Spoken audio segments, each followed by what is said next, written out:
Hello friends, income tax के cases की series में आज जो केस हम डिस्कस करेंगे वो इस चीज को लेकर के है कि यदि एडजुडिकेटिंग अथॉरिटीज या जुरिस्डिक्शनल हाई कोर्ट्स कोई जजमेंट्स देती हैं तो क्या ये जजमेंट्स असेसिंग ऑफिसर के ऊपर बाइंडिंग है और क्या असेसिंग ऑफिसर ये कहकर के उन ऑर्डर्स को मानने से इनकार कर सकता है कि डिपार्टमेंट को वो ऑर्डर्स एक्सेप्टेबल नहीं है। दूसरा, इस केस में ये इशू सामने था कोर्ट के कि यदि असेसी का कोई असेसमेंट ऑर्डर पास किया जाता है, उस असेसमेंट ऑर्डर में कोई एडिशन की जाती है जिसको सीआईटी अपील बाद में डिलीट कर देता है, तो क्या सेम इशू पर असेसिंग ऑफिसर दोबारे असेसी का सेक्शन 148 का नोटिस इशू कर सकता है। यही issues honourable Bombay high court ने अपने case SAMP furniture private limited versus income tax officer and others के केस में डिसाइड किए और ये केस 477 आईटीआर पेज नंबर 187 पर रिपोर्ट हुआ और इस केस का जजमेंट 5 अगस्त 2024 को आया। प्रेजेंट केस के फैक्ट्स बहुत इंटरेस्टिंग है। प्रेजेंट केस असेसमेंट ईयर 17-18 से रिलेटेड है, जो कि डिमोनेटाइजेशन का पीरियड था। असेसी ने अपने बैंक अकाउंट में 4 करोड़ रुपए कैश जमा किया था। असेसी को सेक्शन 143 सबसेक्शन 3 का नोटिस भेजा गया। असेसिंग ऑफिसर ने एडिशन किया। बाद में असेसी उस ऑर्डर के अगेंस्ट सीआईटी अपील में गया और सीआईटी अपील ने उस एडिशन को डिलीट कर दिया। बाद में असेसिंग ऑफिसर ने असेसी को सेम इशू पर सेक्शन 148 का नोटिस इशू किया और जब असेसी को ये सेक्शन 148 का नोटिस इशू किया गया तो ये नोटिस जुरिस्डिक्शनल असेसिंग ऑफिसर ने इशू किया और सेक्शन 148 ए क्लॉज बी का प्रोसीजर फॉलो करते हुए सेक्शन 148 का नोटिस इशू किया। असेसिंग ऑफिसर ने जब सेक्शन 148 का नोटिस इशू किया तो उससे पहले असेसी ने असेसिंग ऑफिसर को सारे फैक्ट्स बताए कि ऑलरेडी इस इशू पर एडिशन हो चुका है जिसको सीआईटी अपील से रिलीफ मिल चुका है, लेकिन इसके बाद भी असेसिंग ऑफिसर ने असेसी को सेक्शन 148 का नोटिस इशू किया। असेसी ने सेक्शन 151A का भी प्ली लिया था असेसी के द्वारा। असेसी का यह कहना था कि प्रेजेंट केस में जो नोटिस है वो जुरिस्डिक्शनल असेसिंग ऑफिसर के द्वारा इशू नहीं किया जाना चाहिए,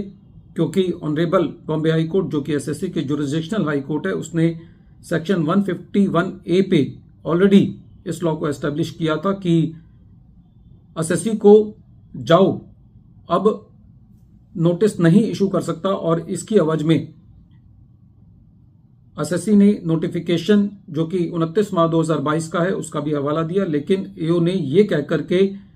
एसएससी को सेक्शन 148 का नोटिस इशू किया कि जो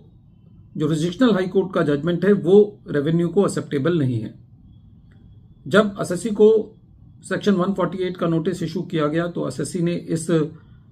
नोटिस के अगेंस्ट बॉम्बे हाई कोर्ट में रिट पिटीशन दायर करी और जब कोर्ट ने इस मैटर को सुना तो कोर्ट का एट फ्रंट पहला जो रिएक्शन था वो ये था कि प्रेजेंट केस के अंदर ये एक क्लासिकल केस है अब्यूज ऑफ पावर का, जहां पर एक पब्लिक ऑफिसर को जो कि प्रेजेंट केस में जुरिस्डिक्शनल असेसिंग ऑफिसर है उसको पावर दी गई है और ये एक totally non application of mind का मैटर है। कोर्ट का ये कहना था कि प्रेजेंट केस में for the reasons best known to the assessing officer कोई भी ऐसा अटेम्प्ट नहीं किया गया जहां पर असेसिंग ऑफिसर ने इस फैक्ट को कंसीडर किया हो कि जिस इशू पर सेक्शन 148 का नोटिस इशू किया गया है उस इशू पर ऑलरेडी सेक्शन 143 सबसेक्शन 3 की असेसमेंट हो चुकी है। कोर्ट का यह भी कहना था कि प्रेजेंट केस में यह बहुत सरप्राइजिंग है कि असेसिंग ऑफिसर ने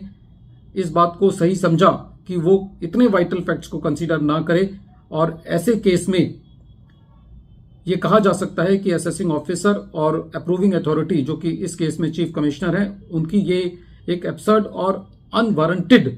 अप्रोच रही पूरी असेसमेंट प्रोसीडिंग्स में, जब उन्होंने जुरिस्डिक्शनल हाई कोर्ट के जजमेंट को कंसीडर नहीं किया और प्रेजेंट केस में न केवल बॉम्बे हाई कोर्ट ने एसएससी के रिट पिटीशन को अलाउ किया बल्कि असेसिंग ऑफिसर पे और कमिश्नर पर पर्सनल कॉस्ट भी इंपोज की। फ्रेंड्स, इस केस से एक चीज सामने निकल के आती है कि ये असेसिंग ऑफिसर्स की जिम्मेवारी है कि वो एपिलेट अथॉरिटीज और जुरिसडिक्शनल हाई कोर्ट के जजमेंट्स को फॉलो करें। दूसरा, ये चीज सामने निकल के आती है कि जहां पर सेम इशू पर ऑलरेडी एडिशन हो चुका है, उस सेम इशू पर एसएससी को सेक्शन 148 का नोटिस इशू नहीं किया जा सकता। वीडियो के अंत में एक बार फिर मैं केस का नाम रिपीट कर रहा हूं। केस का नाम है SAMP furniture private limited versus income tax officer and others, और ये केस 477 ITR पेज नंबर 187 पर रिपोर्ट हुआ और matter honourable Bombay high court ने 5 अगस्त 2024 को डिसाइड किया। Thank you friends.